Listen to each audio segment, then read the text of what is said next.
Saan ka man patungo, ihatid ka namin.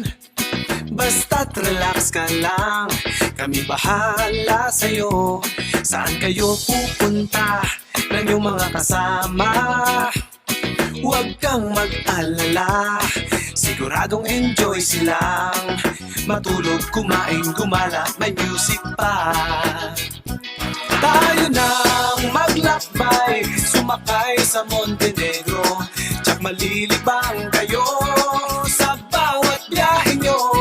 Tayo nang sumakay, masaya sa Montenegro. Montenegro, ang barko na paborito ko. Isang pamilya tayo dito sa Montenegro. Huwag kang mahihiya.